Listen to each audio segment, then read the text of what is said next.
Hello guys, welcome to Throne Academy. நம்ம இன்னைக்கு இந்த வீடியோ ஜூன் மாதத்துக்கான நடப்பு நிகழ்வுகள் தான் பார்க்க போறோம். ஸோ எக்ஸாம் பாயிண்ட் ஆஃப் வியூல நம்ம என்ன பண்ண போறோம் பார்த்தீங்கன்னா, கிட்டத்தட்ட 360 டிகிரிங்க, 360 டிகிரி ஒரு டாபிக் எடுக்கிறோம். அந்த டாபிக்ல ஃபுல்லா இருக்கிறத நான் உங்களுக்கு அனலைஸ் பண்ணி சொல்ல போறேன். ஸோ என்னன்னா, நீங்க ஃபாலோ பண்ணிட்டே வந்துட்டே இருங்க. எல்லா இன்ஃபர்மேஷனும் நான் உங்களுக்கு சொல்லிடுறேங்க. First information பார்த்துலாமா?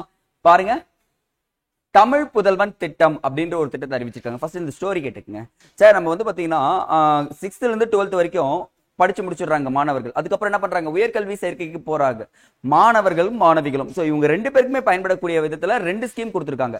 புதுமை பெண் திட்டம்ன்றது வந்து பாத்தீங்கன்னா பெண்களுக்கு கொடுக்கப்பட்டது, தமிழ் புதல்வன் திட்டம் ஆண்களுக்கு கொடுக்கப்பட்டது, மாணவர்களுக்கு கொடுக்கப்பட்டது அப்படின்னு சொல்லிட்டு சொல்றாங்க.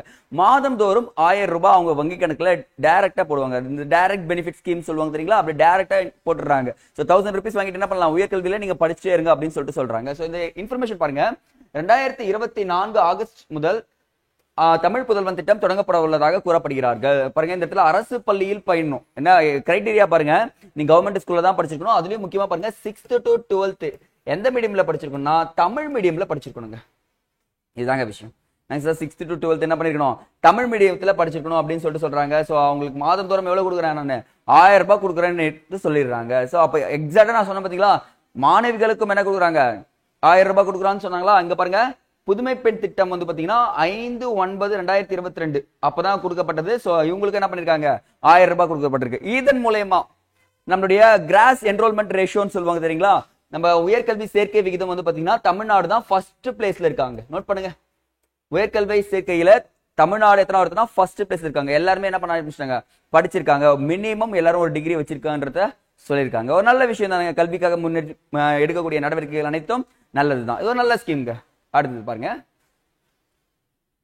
சூரிய மின் உற்பத்தி அப்படின்னு சொல்லக்கூடியதுங்க. இந்த இந்தியாவிலும் சரி பூமியிலும் சரி மின் உற்பத்தி பல வழிகள் நடக்குது. ஆனா இந்த சூரிய சக்தி மின் உற்பத்தி தான் மலிவானது, மாசு இல்லாதது, எதிரையுமே மாசு ஏற்படுத்தாது அப்படின்னு சொல்லிட்டு சொல்லுவாங்க. சோ அப்போ தமிழ்நாடு எத்தனாவது இடத்துல இருக்கு பாத்தீங்கன்னா 4th பிளேஸ்ல இருக்காங்க. தமிழ்நாடு எத்தனாவது இடம், 4th பிளேஸ்ல. ஃபர்ஸ்ட் இடத்துல யாருன்னா ராஜஸ்தான் மாநிலம் இருக்கு. ஏன்னா அங்க பாலைவனம் இருக்குங்க, அப்படியே எப்படி சொல்லலாம், வெயில் அதிகமா இருக்கும், சூடும் அப்படின்னு சொல்லிட்டு வச்சிருக்காங்க. அதுக்கப்புறம் குஜராத் 3வது இடம், கர்நாடகா அப்படின்னு சொல்லிட்டு இருக்குங்க. சோ இந்த இடத்துல நீங்க தெரிஞ்சுக்க வேண்டிய இன்ஃபர்மேஷன் இதுதான். ராஜஸ்தான் 22 ஜிகாவாட்ஸும் தமிழ்நாடு 4 ஜிகாவாட் மின் உற்பத்தியும் செய்கிறது இதன் மூலமா அப்படின்னு சொல்லிட்டு சொல்றாங்க. சோ யோசிச்சு பாருங்க, தமிழ்நாடு சில குறியீடுகள்ல முதலிடத்துல இருக்காங்க.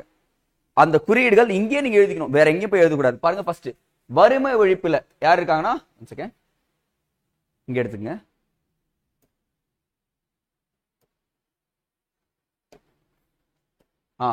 வறுமை ஒழிப்பு இதுல யார் ஃபர்ஸ்ட் பிளேஸ்ல இருக்காங்கன்னா நம்ம தாங்க இருக்கோம். வறுமையை அழகா ஒழிச்சிட்டோம் அப்படின்னு சொல்றாங்க. சுற்றுச்சூழல் பராமரிப்பு, நம்ம கிட்ட சுற்றுச்சூழல் பராமரிப்பிலும் இந்தியாவில் தமிழ்நாடு ஃபர்ஸ்ட் பிளேஸ். குறைந்த செலவில் மாசில்லா எரிசக்தி, இந்த இலக்குகள்ல தமிழ்நாடு முதலிடம். எல்லா இலக்குமே நம்ம என்ன பண்ணிட்டோம், அடைஞ்சு முதலிடம் சொல்லிட்டு காமிச்சிட்டோம். 28 மாநிலங்கள்ல தமிழ்நாடு ஃபர்ஸ்ட் பிளேஸ்ன்றது பெருமிதம் கொள்ளக்கூடிய விஷயம். சோ பார்க்கலாம், தமிழ்நாடு இன்னும் நிறைய சாதிச்சுட்டே இருப்பாங்க, அதை பத்தி நம்ம பேசுவோம். சோ மாநகராட்சி உருவாக்கம் அப்படின்னு சொல்லிட்டு சொல்லுவாங்க, புதிய மாநகராட்சிகள் உருவாக்கம் சொல்லுவாங்க. சோ எக்ஸாக்டா பாத்தீங்கன்னு வச்சுக்கோங்களேன், மதராஸ் சென்னப்ப நாயக்கர் கிட்ட இருந்தா ஆங்கிலேயர்கள் வாங்கினாங்க. அதை வாங்கினதுல டெவலப்மெண்ட் ஆகிட்டே இருக்கு. ஒரே ஒரு காரணம் தாங்க, என்னன்னா நிர்வாக வசதின்னு சொல்லுவாங்க. மக்கள் தொகை அதிகமாக நிர்வாக வசதிக்காக அது நகராட்சியா மாநகராட்சியா மாவட்டமா மாறிட்டே இருக்குங்க. சோ இதுதான் ஹையரார்கி. சோ அப்போ 4 புதிய மாநகராட்சிகள் உருவாக்கப்படுகிறது. இந்த மாநகராட்சிகள் அப்படியே கவனிச்சுக்கங்க, நாமக்கல், திருவண்ணாமலை, புதுக்கோட்டை, காரைக்குடி, இந்த 4 மாநகராட்சி. புதிதாக 4 மாநகராட்சின்னு கேட்டாங்கன்னா இந்த 4 தான் எழுதணும். ஃபர்ஸ்ட் வந்து பாத்தீங்கன்னா 21 இருந்தது, இப்ப எவ்வளவு ஆயிடுச்சு, 25 உயர்த்தப்பட்டுள்ளது அப்படின்னு சொல்லிட்டு சொல்றாங்க. சோ எந்த சட்டத்தின் கீழ்னு கேட்பாங்கப்பா, கொஸ்டின் அதுதான் உங்களுக்கு. சோ பாத்தீங்கன்னா 1998 நகர்ப்புற உள்ளாட்சி அமைப்புகளின் சட்டம் அப்படின்னு சொல்லுவாங்க. அந்த சட்டத்தின் கீழ் என்ன ஆயிடுச்சு, மாநகராட்சிகள் உருவாக்கப்பட்டது அப்படின்றது குறிப்பில கூறியிருக்காங்க. இது கொஞ்சம் கவனிச்சுக்குங்கப்பா. அடுத்தது சட்ட திருத்தம். நம்ம ஆல்ரெடி பார்த்திருப்போம். இந்த சட்ட திருத்தினாலே நமக்கு என்ன ஆர்டிகல் வரும், 368 அமெண்ட்மெண்ட் போட்டு வருவாங்க. அது அரசியலமைப்பு சட்ட திருத்தம் சொல்லுவாங்க. சாதாரண சட்ட திருத்தத்துக்கு ஆர்டிகல்ஸ் தான் தேவையில்லை அப்படின்றது சொல்லுவோம். சோ பாருங்க, தமிழ்நாடு மாநில பட்டியல் மற்றும் பழங்குடியினர் தலைவரின் பதவிக்காலம் திருத்த மசோதாவானது தமிழக சட்டப்பேரவையில் தாக்கல் செய்யப்பட்டது அப்படின்னு சொல்லிட்டு சொல்றாங்க. சோ தாக்கல் பண்றாங்க. தற்போது பட்டியல் மற்றும் பழங்குடியினர் தலைவரின் பதவிக்காலம் 3 ஆண்டுகள்ங்க. இது நோட் பண்ணுங்க, தமிழ்நாடு பழங்குடியினரின் பதவிக்காலம் எத்தனை, 3 ஆண்டுகள் அப்படின்னு சொல்றாங்க. அப்ப தமிழ்நாடு பட்டியல் பழங்குடியினர் சட்டம் 2021 படி பழங்குடியினர் ஆணையம் உருவாக்கப்பட்டது எப்பன்னு பாத்தீங்கன்னா 2021 உருவாக்கப்படுகிறது. இப்பதான் ஸ்டார்ட் பண்றாங்க. பழங்குடியினர் ஆணையம் ஒன்று உருவாக்கி அவங்களுடைய நலன்களை பாதுகாக்கணும் அப்படின்னு சொல்றது இந்த குறிப்புகள்ல கூறப்படுகிறது அப்படின்னு சொல்லியிருக்காங்க. சோ இந்த இடத்துல 2 இன்ஃபர்மேஷன் நோட் பண்ணுங்க. இது எக்ஸாம்ல கேட்கறதுக்கு நிறைய வாய்ப்பு இருக்கு. தேசிய தாழ்த்தப்பட்டோர் ஆணையம் ஆர்டிகல் 338 விதி 338, தேசிய பழங்குடியினர் ஆணையம் ஆர்டிகல் 338 ஏ. அப்ப 2 ஆர்டிகல்ஸ் என்ன பண்றாங்க பாத்தீங்கன்னா இந்த இடத்துல குறிப்பிட்டிருக்காங்க. சோ தேசிய இங்க பாருங்க, இது 2 ஆணையத்தையுமே யார் பாத்தீங்கன்னா குடியரசுத் தலைவர் தான் வந்து பாத்தீங்கன்னா இவங்க ரிப்போர்ட் போய் சப்மிட் பண்ணணும் அப்படின்றத சொல்றாங்க. அப்போ நல்ல விஷயமா.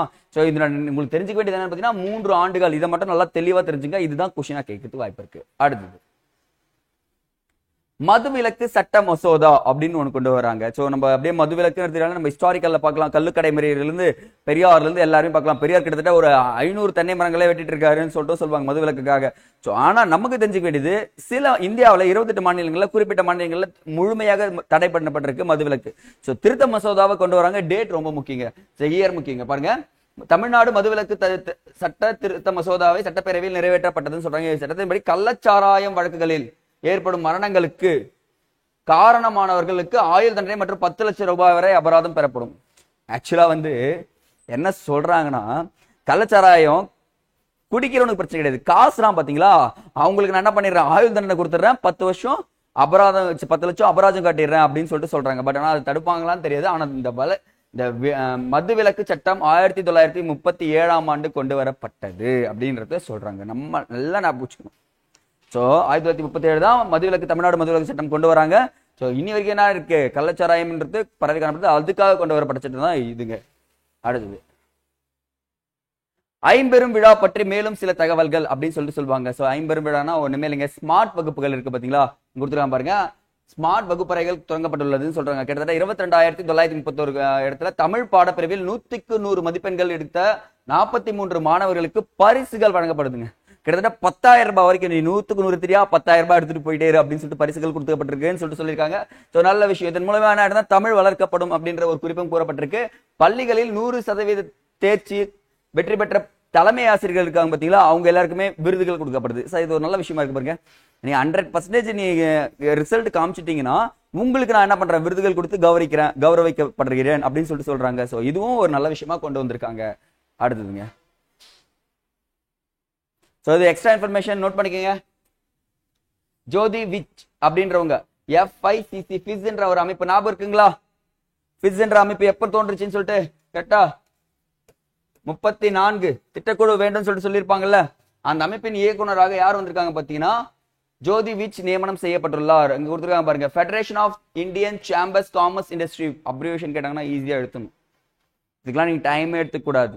எங்க இது ரிலேட் ஆகுது, எக்கனாமிக்ஸ்ல ரிலேட் ஆகுது. சார் இந்த டாபிக் வராதுன்னு சொல்லவே கூடாது. திட்டக்குழு வேண்டும் சொல்லிட்டு கோரிக்கை வைத்தவர்களே இவங்க தான் தேசிய அளவுல. அப்ப பாருங்க, இது தொடங்கப்பட்ட ஆண்டு 1927 என்ன நடந்துச்சு, நமக்கு சைமன் குழு அமைக்கப்படுது. சைமன் குழு அமைக்கப்பட்டது மட்டும் இல்லாம அகில இந்திய பெண்கள் மாநாடு நிறுவப்பட்ட ஆண்டு 1927 தான். அப்படியே எக்ஸ்ட்ரா இன்ஃபர்மேஷன் நோட் பண்ணிட்டே இருக்கேன், வேற எதுவுமே கிடையாது. இதனுடைய தலைமையகம் எங்க இருக்குன்னு பாத்தீங்கன்னா டெல்லியில இருக்குங்க. இந்த ஃபிஸோட தலைமையகம் எங்க இருக்கு, புது டெல்லியில் இருக்கு. அப்ப 27ன்றது ரொம்ப ஃபேமஸான இயருங்க. சைமன் குழு அமைக்கப்படுது, அகில இந்திய பெண்கள் மாநாடு நிறுவப்படுகிறது, ஃபிஸ் என்ற அமைப்பு நிறுவப்பட்டுள்ளது அப்படின்றத நீங்க எக்ஸ்ட்ரா தெரிஞ்சுக்கணும் போதுமானதுங்க. அடுத்தது இதனுடைய தலைமையகம் டெல்லின்றது தெரிஞ்சுக்கணும். அடுத்தது ஓகே, முதல்வர் நிஜத் மொய்னா திட்டம். இந்த மொய்னா திட்டம்ன்றது தெரிஞ்சுக்கணும். அசாம் மாநிலத்தில் கொண்டு வந்திருப்பாங்க. பெண்களுக்கு முக்கியமா இந்த திட்டம் பயன்படுது. மொய்னானா பெண்களுக்கு கொடுக்கப்பட்ட திட்டம் சொல்லுவாங்க. திட்டத்தின்படி +1 +2 மாணவிகளுக்கு 1000 ரூபாய், கல்லூரியில யூஜி படிக்கிறாங்க பாத்தீங்களா அவங்களுக்கு 1200 ரூபாய், பிஎட் படிக்கும் மாணவர்களுக்கு 2500 ரூபாய். ஒரு நல்ல விஷயம். இது யார் ஸ்டார்ட் பண்ணாங்கன்னா மு.க. ஸ்டாலின் ஐயா அவர்களின் தொடக்கத்தால எல்லா மாநிலங்களும் என்ன ஆயிடுச்சு, கொஞ்சம் கொஞ்சமா எமர்ஜ் ஆகி இந்த விஷயங்களை கொண்டு வர ஆரம்பிச்சிட்டாங்க. சோ அப்ப நல்லா ஞாபகம் வச்சுக்கோங்க. இந்த மொய்னா திட்டம் அப்படின்றது அசாம் மாநிலம். அசாம் மாநிலம் நீங்க நல்லாவே தெரிஞ்சுக்கலாம். அந்த +1 +2 கல்லூரினா 1200, 2500 தான் ரொம்ப இம்பார்ட்டன்ட். பிஎட் படிச்சுன்னா 2500 ரூபாய் மாசம் தோறும் அப்படின்னு சொல்லியிருக்காங்க. அடுத்தது இந்த விளையாட்டுத்துறை வந்து என்ன பண்ணிருக்காங்க பாத்தீங்கன்னா சின்னத்தை வெளியிட்டு இருக்காங்க. இப்போ ஃபார் எக்ஸாம்பிள் ஒவ்வொன்றுத்துக்கும் ஒரு சின்னம் கொடுப்பாங்க பாத்தீங்களா. தமிழ்நாடு விளையாட்டு ஆணையம் சொல்லிட்டு புதிய சின்னத்தை வெளியிட்டு இருக்காங்க. இளைஞர் அது யாருன்னா நம்ம உதயநிதி ஸ்டாலின் ஐயா அவர்கள் தான். அது கொடுத்துருக்காங்க பாருங்க. மஞ்சள் நிறம், ஃபர்ஸ்ட் மஞ்சள் இருக்குமா, ஆற்றல் மற்றும் ஆர்வத்தை குறிக்குமா மஞ்சள்ன்றது. கொஸ்டின் கேட்பாங்கப்பா, மஞ்சள் எதை குறிக்கிறது அப்படின்னு சொல்லிட்டு கேட்டாங்க. என்ன பண்ணுவோம், ஆற்றல் மற்றும் ஆர்வத்தை. நீல நிறம் சுதந்திரம் மற்றும் உத்வேகத்தை குறிக்கும். அடுத்தது அது சுற்றி உள்ள வட்டம் முன்னேற்றத்தை குறிக்கும். அது ஒரு சுற்றி என்ன இருக்குமா, வட்டம் இருக்குமா, அந்த வட்டம் என்ன குறிக்குமா, முன்னேற்றத்தை குறிக்கும் அப்படின்னு சொல்லிட்டு குறிப்பிட்டிருக்காங்க. ஸோ இந்த தமிழ்நாடு விளையாட்டுத்துறையுடைய சின்னம் கேட்டாங்கன்னா மஞ்சள் நீளம் சென்ட்ரல் இருக்கிறது ஒரு வட்டம் அப்படின்றத நீங்க தெரிஞ்சுக்கிட்டா போதுமானதுங்க. அடுத்தது தற்கொலை ட்ரோன் சொல்லக்கூடியது, சூசைட் ட்ரோன் சொல்லுவாங்கம்மா. இந்தியாவில் முதல் முறையாக நாக்பூரின் சோலார் தொழிற்சாலையில் சைலண்ட் கில்லர் என்னும் தற்கொலை ட்ரோன் தயாரித்து இந்திய ராணுவத்திடம் ஒப்படைத்துள்ளனர். இதன் பெயர் நக்ஸ்த்ரா. இந்த பாருங்க, இந்த இடத்துல எழுதுங்க, நக்ஸ்த்ரா 1 அப்படின்னு சொல்லுவாங்கப்பா. இது ஏன் சொல்றேன்னா, டைரக்டா போயிட்டே இருக்கும், அதுல பாம்பு இருக்கும், அந்த பாம்பு ஒரு இடத்துல போய் அப்படியே லேண்ட் ஆயிடும், அவ்வளவுதான், வெடிச்சிடும். அது தனியா வெடிச்சுக்கும். அதான் தற்கொலை ட்ரோன். அப்ப ஃபர்ஸ்ட் எங்க தயாரிக்கிறாங்க, நாக்பூர்ல தயாரிச்சிருக்காங்க. அதுக்கு பேர் வச்சிருக்காங்க. ஃபார் எக்ஸாம்பிள் எப்படி தெரியுமா கொஸ்டின் கேட்பாங்க, நக்ஸ்த்ரா 1 அப்படின்னு, நாகஸ்த்ரா 1 அப்படின்னு சொல்லிட்டு கேட்டாங்கன்னா ஒரே ஒரு விஷயம் தான், இது ஒரு தற்கொலை ட்ரோன். இதை பத்தி கீழே குறிப்பாங்க பார்த்தீங்கன்னா, இது ஒரு என்னது தற்கொலை ட்ரோன் தெரிஞ்சுக்கங்க. அடுத்தது இந்திய தேசிய மருத்துவ பாரம்பரிய தேசிய நிறுவனம் அப்படின்னு சொல்லுவாங்க. பாரம்பரிய மருத்துவத்தை அறிய உலக சுகாதார நிறுவனம் WHO-வும் இந்திய தேசிய மருத்துவ பராமரிப்பு தேசிய நிறுவனத்துடன் சேர்ந்து என்ன பண்றாங்க, நம்மளுடைய பாரம்பரிய மருத்துவத்தை அறிஞ்சுக்க பயன்படுறாங்க அப்போ சொல்றாங்க. ஸோ வேர்ல்டு ஹெல்த் ஆர்கனைசேஷன் தெரிஞ்சுக்க எங்க இருக்குன்னு பாத்தீங்கன்னா ஜெனிவா, சுவிட்சர்லாந்துல இருக்கு. எப்ப நிறுவப்பட்டதா 48ங்க. சுதந்திரம் அடைஞ்ச உடனே நமக்கு என்ன கிடைச்சது, இந்த உலக சுகாதார அமைப்புல ஜாயின் பண்ற நிலைமை கிடைச்சது. ஸோ அப்ப பாருங்க, நமக்கு பாத்தீங்கன்னா national institute of Indian medical heritage அப்படின்னு சொல்லக்கூடிய தலைமையிடம் எங்க இருக்குன்னு பாத்தீங்கன்னா ஹைதராபாத் தெலுங்கானாவில் உள்ளது. இது டைரக்ட் கொஸ்டின். இந்த இன்ஃபர்மேஷன் நீங்க கலெக்ட் பண்ணிட்டீங்கன்னா ஹைதராபாத் இந்த மாதிரி ரிசர்ச் இன்ஸ்டிடியூட் இருக்குன்றது தெரிஞ்சுக்கலாங்க. அடுத்தது ஓகே, பால புரஸ்கர் சாகித்ய அகாடமி விருது அப்படின்னு சொல்லிட்டு சொல்றாங்க. சிறார் எழுத்தாளர்களுக்கு வழங்கப்படும் அப்ப பாருங்க யாருக்கு வழங்கப்படுதுன்னா, அந்த சின்ன வயசுல இருக்காங்க பாத்தீங்களா, அவங்க எழுதுறாங்க தெரியுங்களா, அவங்களுக்காக கொடுக்கப்பட்டது தான் அந்த பால புரஸ்கர் சாகித்ய அகாடமி விருதுன்னு சொல்லுவாங்க. இது பாத்தீங்கன்னா யூமா வாசுகியின் தன்வியின் பிறந்த நாள் சிறுகதை என்ற தொகுப்பிற்காக வழங்கப்பட்டது. எதுக்காக வழங்கப்பட்டதுன்னு கேட்பாங்கப்பா. யூமா வாசுகியின் தன்வியின் பிறந்த நாளுக்காக கொடுக்கப்பட்டது அப்படின்னு சொல்லிட்டு சொல்றாங்க. சோ இந்த இடத்துல நோட் பண்ண வேண்டியது, இவருடைய இயற்பெயர் பாத்தீங்கன்னா மாரிமுத்து.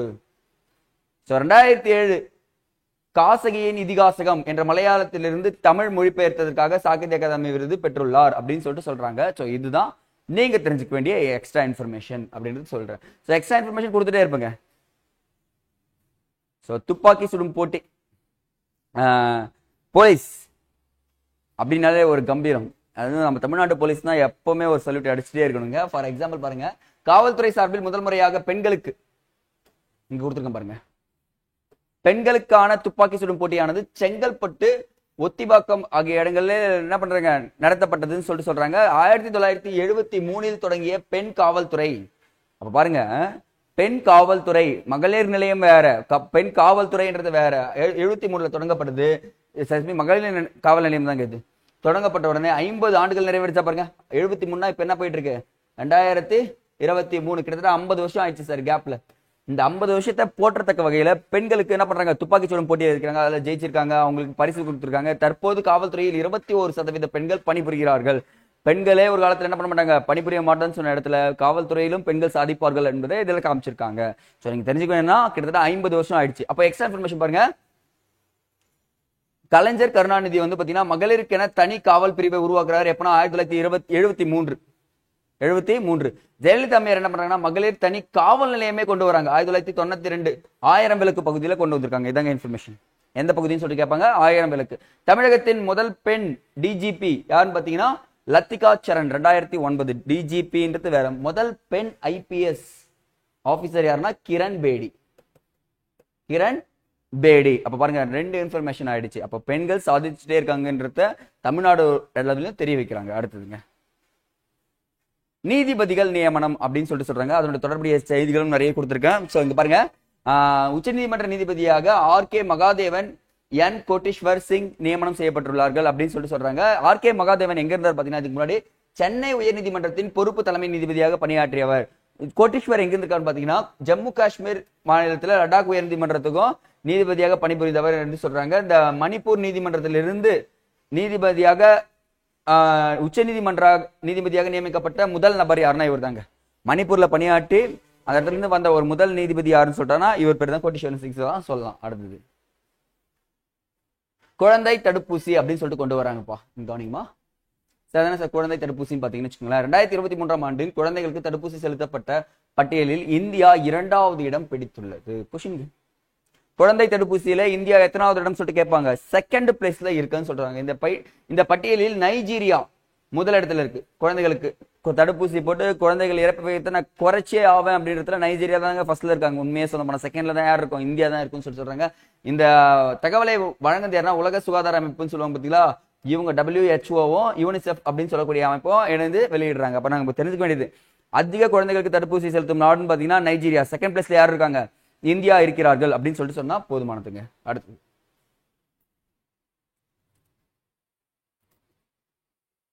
சோ பொருளாதார அறிக்கை அப்படின்னு சொல்லிட்டு கொண்டு வராங்க. சார் தானே சார் பொருளாதார அறிக்கைன்னு பாத்தீங்கன்னு வச்சுக்கோங்களேன். இப்ப நல்லா தெரிஞ்சுங்களேன், ஒவ்வொரு நாடும் பொருளாதார ரீதியாக எவ்வளவு வளர்ந்திருக்காங்க, எவ்வளவு வளர்ச்சி அடைஞ்சிருக்காங்க அப்படின்னு சொல்லிட்டு 2 ஆங்கிள் இருக்குல்ல, 2 டேர்ம் இருக்குங்க.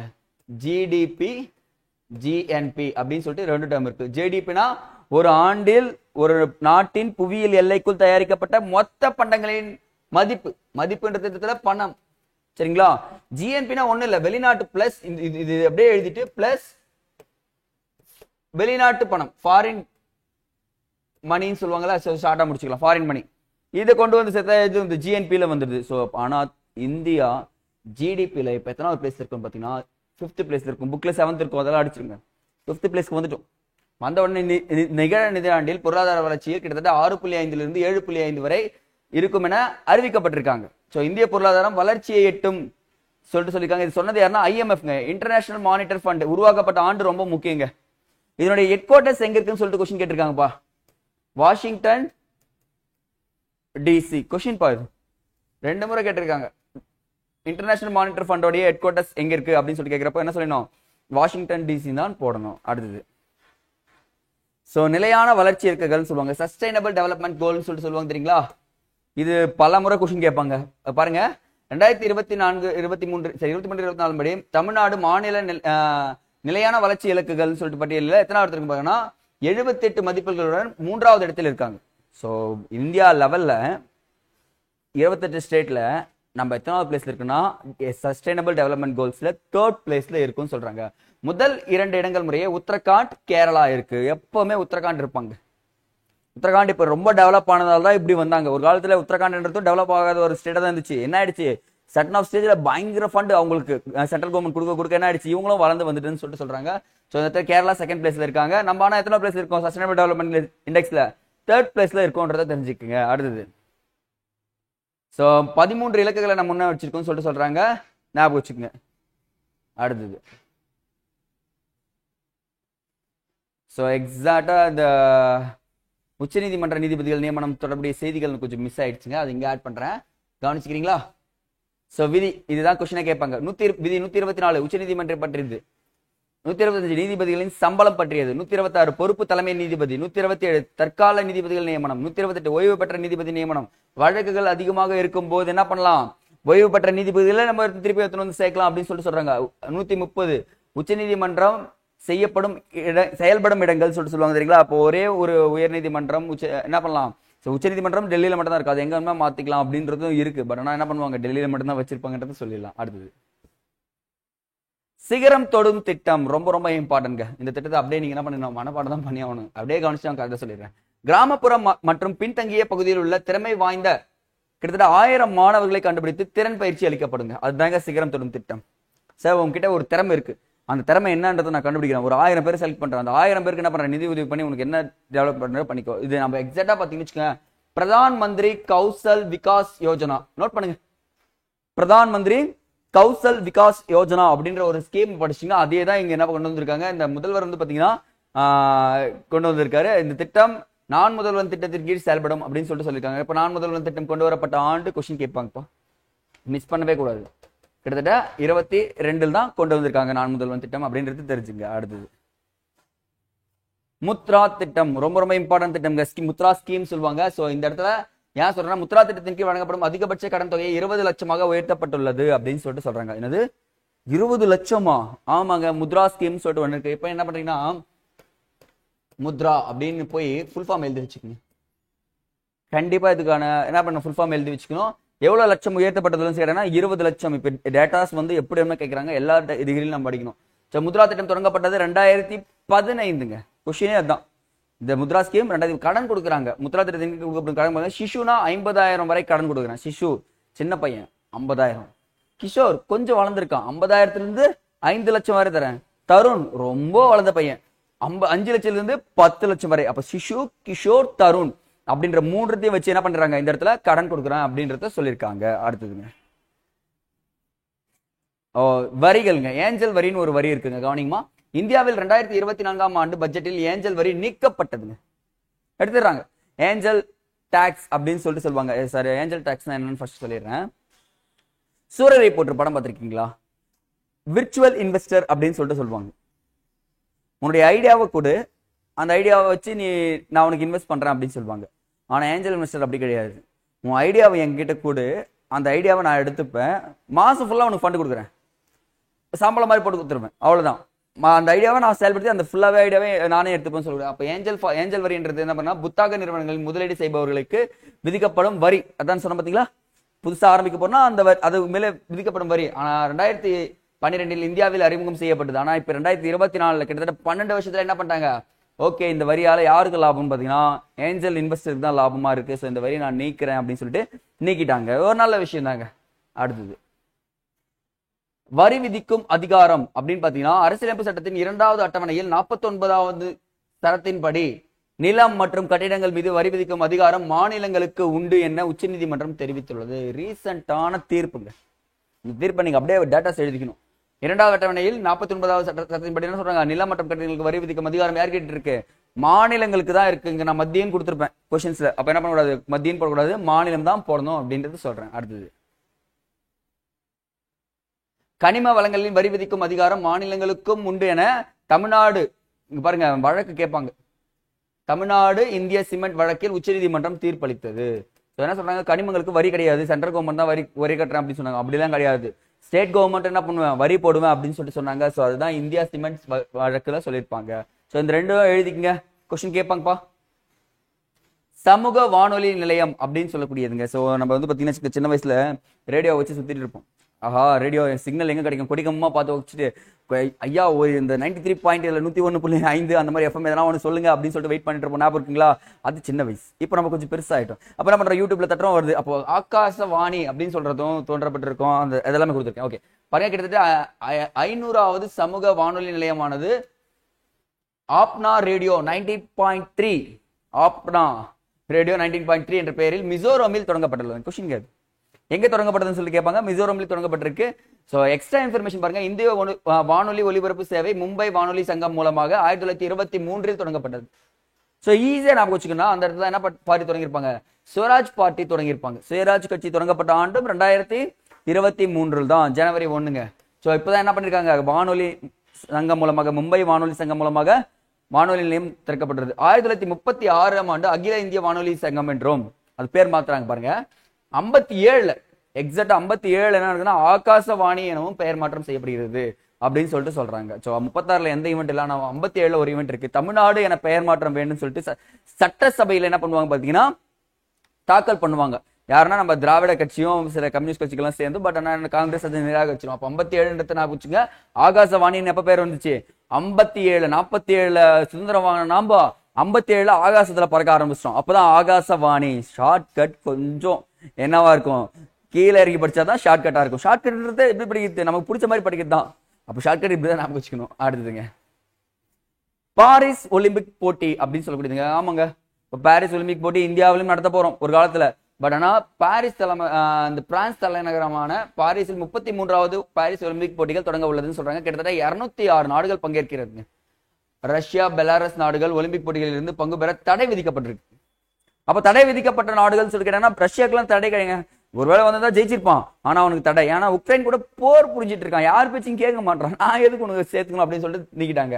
சோ அப்ப பாத்தீங்கன்னா தடை விதிப்பு. இந்தியாவில இருந்து ஒலிம்பிக் ஜோதியை அபினவ் பிந்த்ராய் ஏந்தி உள்ளார். கொஸ்டின் பாது ஜோதியை ஏந்தி, இப்ப எல்லா எக்ஸாம்லயுமே ஸ்போர்ட்ஸ் பத்தி ஒரு கொஸ்டின் இருக்கு. அபினவ் பிந்த்ராய் தான் ஏற்றிருக்காருன்னு சொல்றாங்க. 2020 டோக்கியோ ஒலிம்பிக் போட்டியில் அதிகபட்ச தங்கமாக 7 தங்கங்கள் வென்றுள்ளது இந்தியா.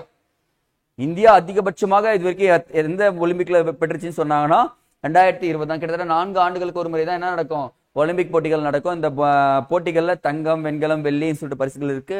மேபி நெக்ஸ்ட் இயர்ல கண்டிப்பா நம்ம அதிகமா கோல்டு அடிக்கிறதுக்கு வாய்ப்பு இருக்கு, நம்பணும், அடிப்போம். அடுத்தது சோ ஜிகே டாபிக்ஸ் பார்த்துலாமா? இது வந்து பாத்தீங்கன்னா பைட்ஸ் மாதிரி அப்படியே எடுத்துனே வாங்க, இன்ஃபர்மேஷன் எக்ஸ்ட்ரா. 2047 ஆண்டுக்குள் போதைப்பொருள் இல்லா இந்தியா இலக்கை அடைய தேசிய போதைப்பொருள் தடுப்பு விதி மையம் துவங்கப்பட்டுள்ளது அப்படின்னு சொல்றாங்க. இப்ப புதுசா ஒரு மையம் தொடங்குறாங்க. 2047 என்ன பண்ணிடணும், போதைப் பொருளே இருக்கக்கூடாது தமிழ்நாட்டில் அப்படின்றது, தமிழ்நாட்டுக்கு இந்தியாவிலே இருக்கக்கூடாதுன்னு சொல்றாங்க. அடுத்தது ருவாண்டா நாட்டின் அதிபராக பால் ககாமே அப்படின்றவர் தேர்வு செய்யப்பட்டுள்ளார். ருவாண்டான்னு ஒரு நாடு இருக்கு, அந்த நாட்டுக்கு புதுசா ஒரு அதிபர் தேர்வு இருக்காரு. அடுத்தது கடல்சார் பாதுகாப்பு ஒத்திகை குறித்து 6வது கிழக்காசிய உச்சி மாநாடு எங்க நடந்ததுன்னு கேட்பாங்கப்பா. மும்பை. இந்த உச்சி மாநாடுகள் ரொம்ப முக்கியம். கடல்சார் பாதுகாப்பு ஏன்னா வச்சுக்கோங்களேன், ஈஸியா நான் வச்சுக்கலாம்.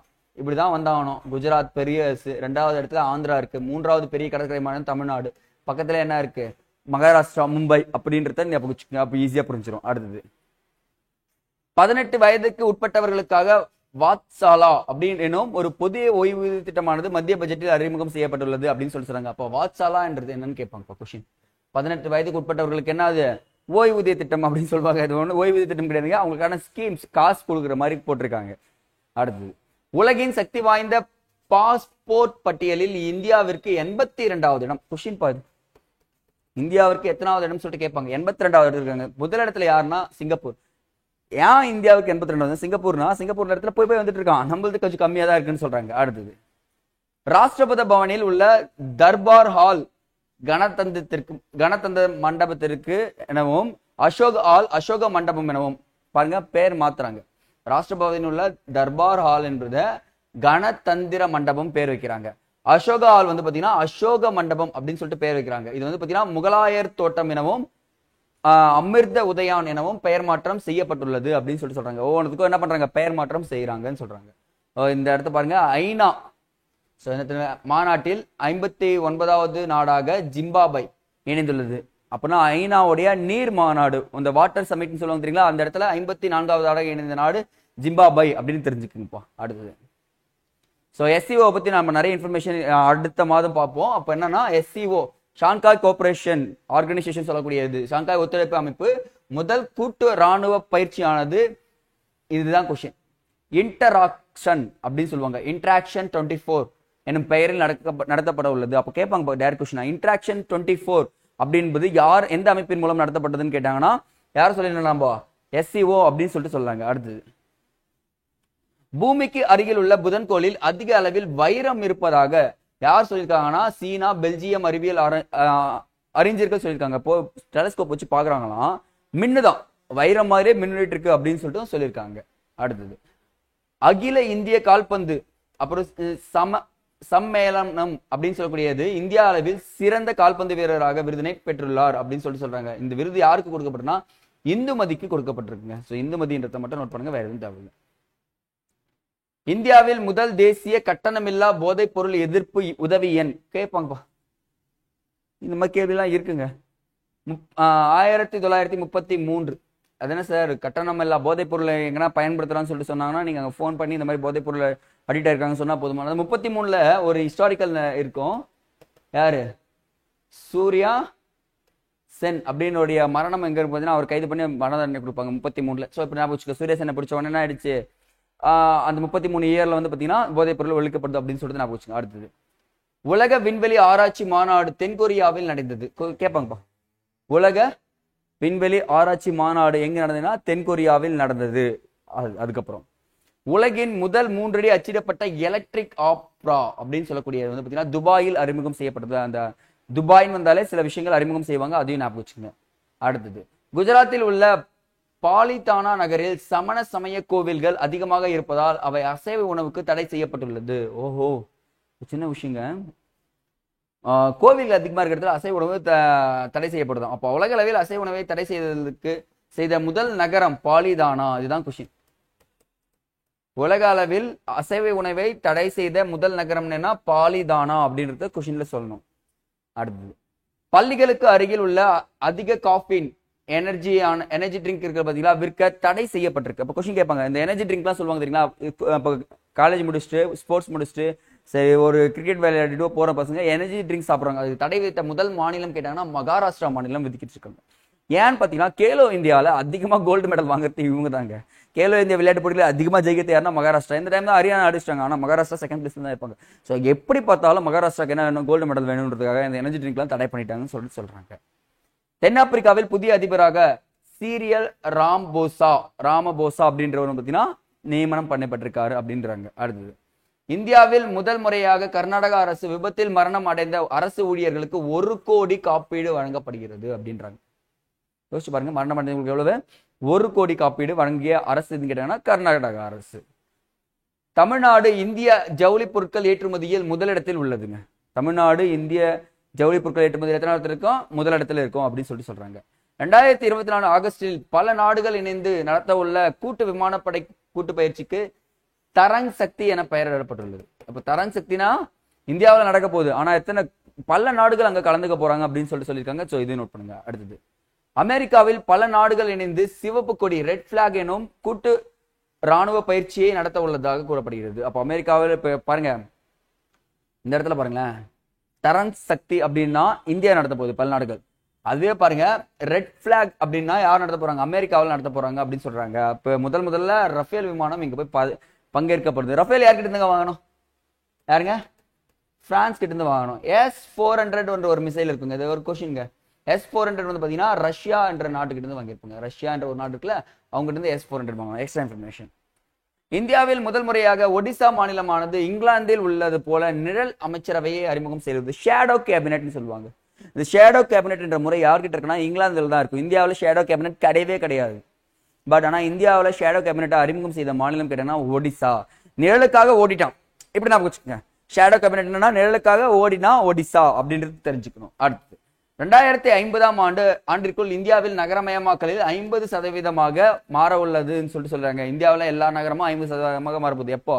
2050. இப்போ நம்ம 2024 இருக்கும். இன்னும் 26 வருஷம் வெயிட் பண்ணணும். 25 வருஷமே வச்சுக்கலாம். 25 வருஷம் வெயிட் பண்ணா நம்ம எல்லாருமே என்ன பண்ணலாம்? நகரமயமாக்கப்பட்ட பகுதியெல்லாம் இருக்கலாம் அப்படின்னு சொல்றாங்க.